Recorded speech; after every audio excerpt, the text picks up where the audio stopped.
जय श्री राम। प्यारे श्रोताओं, आपको मेरा प्यार भरा नमस्कार। आज हम बात करेंगे कि अब उत्तराखंड में बदलाव। अब उत्तराखंड में जो है हकीकत में काफ़ी बदलाव आ गया है। हर गांव में सड़कें पहुंच गई हैं, जिससे काफ़ी सुविधा हो गई है।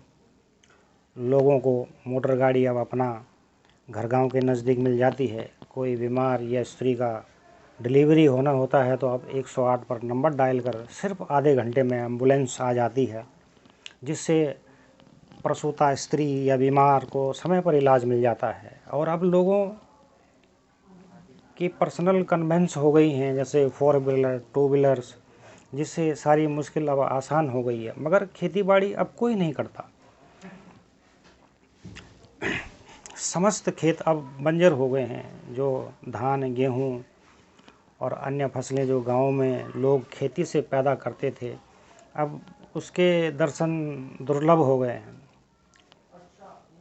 और अब पहले की तरह लकड़ी का चूल्हा भी लोग कम जलाते हैं, क्योंकि गरीब से गरीब महिलाओं को प्रधानमंत्री उज्ज्वला योजना के तहत गैस चूल्हा मिल गया है। अब बूढ़ी माताजी बहुत खुश हैं, क्योंकि रात को कभी चाय बनानी होती है या गर्म पानी करना होता है तो सब आसानी से हो जाता है।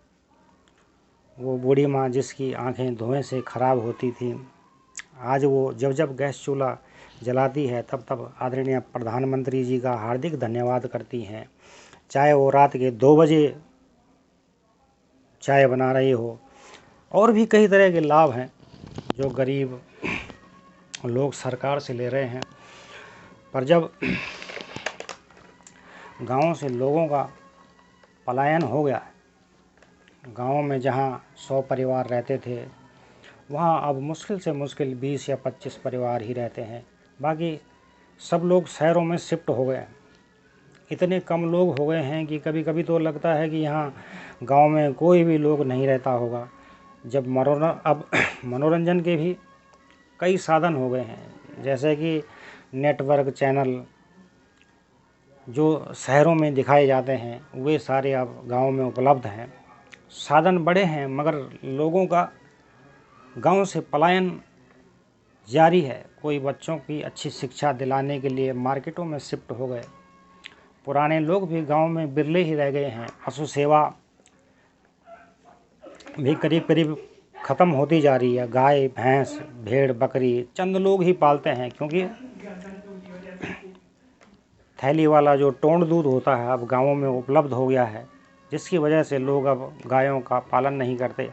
कहने का तात्पर्य यह है कि धरती तो अपनी धरती है, गांव अपना गांव है।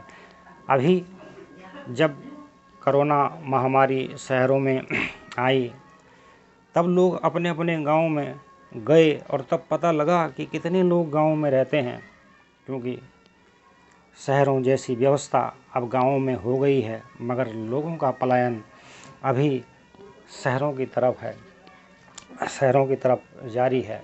इसके साथ ही मैं अपनी वाणी को विराम देता हूँ। जय श्री राम।